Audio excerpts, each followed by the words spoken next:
بسم اللہ الرحمن الرحیم عن اسماء بنت عمیس رضی اللہ تعالی عنہ وعنہم، حضرت اسماء رضی اللہ تعالی عنہ فرماتی ہیں، حضرت اسماء بنت عمیس، ایک حضرت اسماء بنت ابی بکر ہیں، وہ اور ہیں حضرت عائشہ رضی اللہ تعالی عنہ کی ہمشیرہ، قالت سمعت رسول اللہ صلی اللہ علیہ وسلم بأذنی ہاتین، میں نے حضور اکرم صلی اللہ علیہ وسلم سے اپنے ان دونوں کانوں سے یہ ارشاد سنا۔ اس سے معلوم یہ ہوا کہ خواتین کو بھی براہ راست واز کہنا چاہیے، نصیحت کرنی چاہیے، ورنہ وہ یہ کہتی کہ میں نے اپنے شوہر سے سنا، وہ کہتی کہ میں نے خود اپنے کانوں سے سنا۔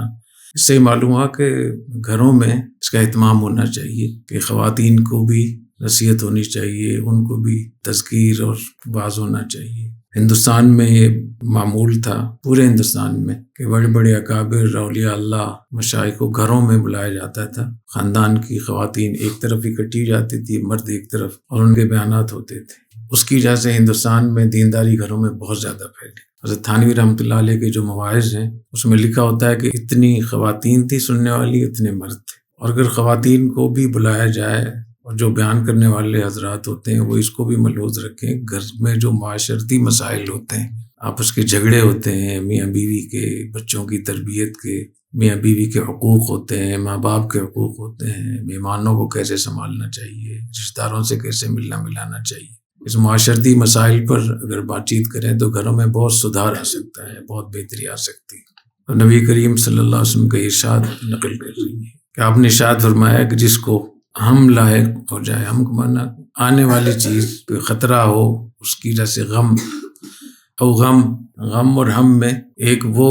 فکر ہوتی ہے جو گزشتہ اس کے اوپر ہو، کوئی واقعہ حادثہ ہو گیا اس کی وجہ سے ذہن پہ بوجھ ہے، پریشانی ہے، اور ایک وہ ہے جو آئندہ آنے والے اس کا خطرہ ہو کہ یہ واقعہ ہو سکتا ہے، یہ نقصان ہو سکتا ہے۔ دونوں چیزوں کو اس میں کہا گیا ہے کہ گزشتہ کا افسوس ہو، کسی کو صدمہ ہو، یا آنے والے خطرات کی وجہ سے پریشانی لاحق ہو، او سقم یا بیماری ہو، او شدہ یا اور سختی کی حالت ہو، وہ کچھ بھی ہو سکتی ہے۔ فقال، اور وہی کہہ دے اللہ ربی لا شریک لہ، اللہ میرے رب ہیں، اللہ مجھے پالنے والے ہیں، اللہ مجھے دینے والے ہیں، لا شریک لہ، اور اس میں ان کا کوئی شریک نہیں ہے۔ تو فرمایا کہ یہ اس کے جو پریشانی ہے یہ دور ہو جائے گی۔ تو ہم اور غم، اس کی پریشانی سے بچنے کے لیے اللہ ربی لا شریک لہ زیادہ پڑھ سکتے ہیں، بار بار پڑھ سکتے ہیں، تسبیح بھی پڑھ سکتے ہیں اس کی، اللہ العظیم ولا اشرک بہ شیئا، یہ بھی حدیث شریف میں آتا ہے۔ اس کو بڑی کوئی پریشانی لاحق ہو، نبی کریم صلی اللہ علیہ وسلم کو جب کوئی بڑی پریشانی لاحق ہوتی تھی تو آپ یہ پڑھتے تھے، اللہ العظیم ولا اشرک بہ شیئا، اللہ ربی ولا اشرک بہ شیئا۔ تو اس کا اہتمام کرنا چاہیے۔ اور یہ جو ہم اور غم کی بات حدیث میں آئی ہے، حضرت علی رضی اللہ تعالیٰ عنہ فرماتے ہیں اشد جنود اللہ عشرہ، اللہ تعالیٰ کے جو لشکر ہیں سب سے سخت لشکر وہ 10 ہیں، باقی اور بھی اللہ کے لشکر بے انتہا ہیں، ما یعلم جنود ربک الا ہو، اللہ کے لشکروں کو اللہ ہی جانتے ہیں۔ تو حضرت علی رضی اللہ تعالیٰ عنہ نے فرمایا کہ اللہ کے بڑے لشکروں میں سے 10 لشکر بڑے ہیں۔ سب سے پہلے پہاڑ، کتنے بڑے بڑے پہاڑ ہیں جن کو اپنی جگہ سے ہلانا اتنا مشکل ہے، یہ اللہ کا لشکر ہے، اللہ کی مخلوق ہے اور سخت مخلوق ہے۔ دوسرا لشکر لوہا ہے، لوہا جو ہے وہ پہاڑ کو بھی کاٹ دیتا ہے، پہاڑ کو تراشتے ہیں لوگ، سرنگیں کھودتے ہیں تو لوہا یہ کام کرتا ہے۔ تو لوہا ایک ایسا اللہ کا لشکر ہے جو پہاڑ کو بھی، تیسرا لشکر اللہ تعالیٰ کا آگ ہے جو لوہے کو پگھلا دیتی ہے، اور چوتھا لشکر پانی ہے جو آگ کو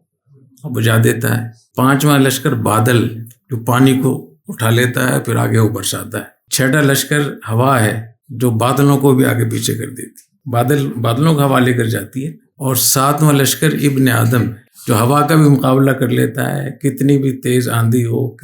پھر بھی اپنے کام کاج لوگ کرتے رہتے ہیں، شدید ہوا میں بھی لوگ اپنے کاموں کو انجام دیتے ہیں۔ تو ابن آدم یہ بھی اللہ کا لشکر ہے، اللہ کی مخلوق ہے، وہ سخت مخلوق ہے، سخت مخلوق ہے، جبھی تو مریخ پہ کمندیں ڈالی ہوئی ہیں، ٹیکنالوجی کہاں تک پہنچی ہوئی ہے۔ تو اللہ نے انسان کو اللہ کی مخلوق میں سے، یا اللہ کے لشکروں میں سے ایک لشکر یہ بھی ہے، اس لیے اپنے آپ کو کبھی ہلکا نہ لیں، آپ اللہ کے لشکر ہیں، آپ اللہ کے بندے ہیں، آپ حضور اکرم صلی اللہ علیہ وسلم کے امتی ہیں، اللہ نے آپ کو ابن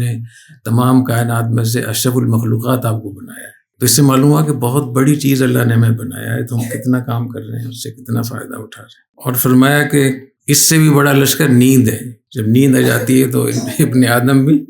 لملیٹ ہو جاتا ہے، بلکہ بے ہوش جب آدمی ہو جاتا ہے، یہ بھی اللہ کے لشکروں میں سے ایک لشکر ہے۔ اور نیند وہ بے ہوشی سے بھی بڑا لشکر ہے کہ نیند جب آ جاتی ہے تو ہر چیز سیٹ ہو جاتی ہے، آدمی تھکاوٹ دور ہو جاتی ہے، پتہ ہی چلتا کیا کچھ ہو رہا ہے۔ اور فرمایا کہ سب سے بڑا لشکر وہ غم ہے، ہم اور غم، جو انسان کی نیند کو بھی اچاٹ کر دیتا ہے، نیند کو بھی ختم کر دیتا ہے۔ تو یہ اتنی بڑی چیز ہے یہ جو فکر اور پریشانی ہوتی ہے، دماغی پریشانی، اور اس کا حل اس میں نہیں ہے کہ آپ پین کلر گولیاں کھائیں، آپ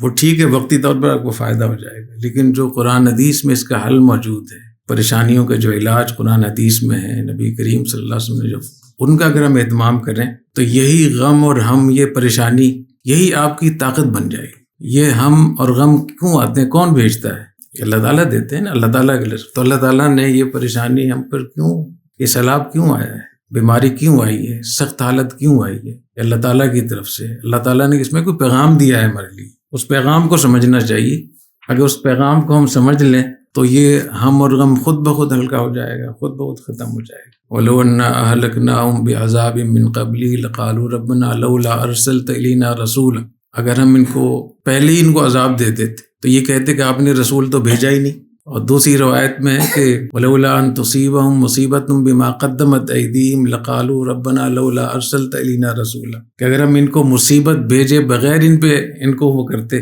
تو یہ کہتے کہ آپ نے کوئی رسول بھیجا ہی نہیں، کوئی پیغام دیا ہی نہیں آپ نے ہمیں۔ تو یہ جو مصیبت اور آزمائشیں، پریشانیاں گھروں میں ہوتی ہیں، خاندانوں میں ہوتی ہیں، اجتماعی طور پہ، انفرادی طور پہ، اس میں اللہ تعالیٰ کی طرف سے پیغام ہوتا ہے، اس پیغام کو سمجھنا چاہیے۔ وہ پیغام اس بات کا بھی ہے کہ آپ کچھ غلط کر رہے ہیں، اپنے آپ کو ٹھیک کر لیں۔ یہ بھی ہو سکتا ہے کہ آپ کے درجات بلند ہو جائیں گے، آپ کے اندر تواضع پیدا ہوگی، انکساری پیدا ہوگی، آپ کو اپنے احتساب کا موقع ملے گا، صحیح غلط کا آپ کو اندازہ ہو جائے گا، سنبھلنے کا موقع مل جائے گا۔ تو یہ جو فرمایا سب سے خطرناک لشکر وہ ہم ہے، اس کا علاج بھی اللہ تعالیٰ نے ہمیں عطا فرمایا۔ ذکر اللہ کا اہتمام کرنا چاہیے۔ یہ جو فرمایا اللہ ربی ولا اشرک بہ شیئا، اللہ ربی لا شریک لہ، اس کا علاج ہے نا یہ۔ اور پھر غم کیوں آتا ہے، پریشانیاں کیوں آتی ہیں، پریشانی کا علاج اللہ نے کیا بتایا ہے، اس کو سوچنا چاہیے۔ اور اس پریشانی میں، اس مصیبت میں اللہ نے کیا کیا ہمارے لیے حکمتیں رکھی ہیں، کیا کیا اس کے لیے فوائد رکھے ہیں، ان کو سوچنا چاہیے۔ جب آپ اللہ کا ذکر بھی کریں گے، تلاوت کا اہتمام بھی کریں گے، معمولات کا اہتمام بھی کریں گے، اپنی غلطیوں کی اصلاح بھی کریں گے، توبہ استغفار بھی کریں گے، اللہ کے فیصلے پہ راضی بھی ہوں گے، اللہ تعالیٰ کے اس آزمائش سے جو فوائد حاصل ہونے والے ہیں اس کا بھی مراقبہ کریں گے، تواضع بھی پیدا ہوگی، گناہ بھی معاف ہوں گے، درجات بھی بلند ہوں گے، اپنے حالات بھی ٹھیک ہوں گے۔ ان سب چیزوں کو جو آپ سوچیں گے تو یہی حالت آپ کے لیے قابل رشک ہو جائے گی، یہی حالت آپ کے لیے قابل رشک ہو جائے گی۔ تو اللہ تعالیٰ ہمیں عمل کرنے کی توفیق عطا فرمائے۔ سبحانک اللہم و بحمدک، اشہد ان لا الہ الا انت، استغفرک و اتوب الیک۔